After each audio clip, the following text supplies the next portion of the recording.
नमस्कार, आप देख रहे हैं पुलिस महानगर। तो आइए शुरुआत करते हैं आज की कुछ खास खबरों से।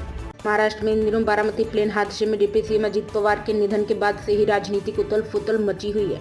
सुनेत्रा पवार के उप मुख्यमंत्री पद के शपथ लेने के बाद से ही विपक्ष लगातार हमलावर है, खासकर शिवसेना यूबीटी। शिवसेना यूबीटी ने तो अपने मुखपत्र सामना के संपादकीय में बीजेपी और एनसीपी पर तीखा हमला बोल दिया है। सामना के मुताबिक यह शपथ समारोह जल्दबाजी और राजनीतिक साजिश का नतीजा है। लेख में अमित शाह और देवेंद्र फडणवीस को इसके पीछे की मुख्य ताकत बताया गया। यूबीटी के माउथ पीस ने मौजूदा राजनीतिक हालात को घटिया राजनीति बताया है। शोक में था महाराष्ट्र, दिखाई गई जल्दबाजी। सामना के संपादकीय में कहा गया कि डिप्टी सीएम शपथ समारोह महाराष्ट्र के राजनीतिक और सांस्कृतिक मूल्यों के खिलाफ है। आरोप लगाया गया है कि अजित पवार के निधन के बाद से राज्य में शोक था, लेकिन इसी दौरान सत्ता की जल्दबाजी दिखाई गई। यूबीटी का कहना है कि इस फैसला संवेदनशीलता और परंपराओं की अनदेखी का उदाहरण है।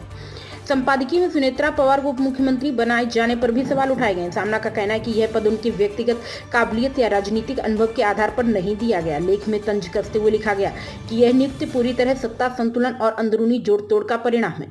सामना के अनुसार शरद पवार और सुप्रिया सुले की प्रतिक्रियाएं इस बात की ओर इशारा करती हैं कि परिवार को भी इस शपथ की पूर्व जानकारी नहीं थी। इससे पूरे घटनाक्रम पर संदेह और गहराता है। संपादकीय के अंत में यूबीटी ने मौजूदा राजनीतिक हालात को बेहद घटिया राजनीति बताया है। सामना का कहना है कि सत्ता की लालसा ने संवेदनशीलता, संस्कृति और नैतिकता को पीछे छोड़ दिया है। यह स्थिति महाराष्ट्र की राजनीति के लिए खतरा और खतरनाक संकेत है। यूबीटी ने इशारों में कहा कि आने वाले समय में इसका राजनीतिक असर दिखेगा। सामना के मुताबिक यह पूरा घटनाक्रम केवल पद और नियंत्रण की लड़ाई है, जिसमें जनता और मूल्यों को दरकिनार कर दिया गया है। अब तक की खबरों में बस इतना ही। ऐसे ही खबरों के लिए बने रहें हमारे साथ। तब तक के लिए नमस्कार।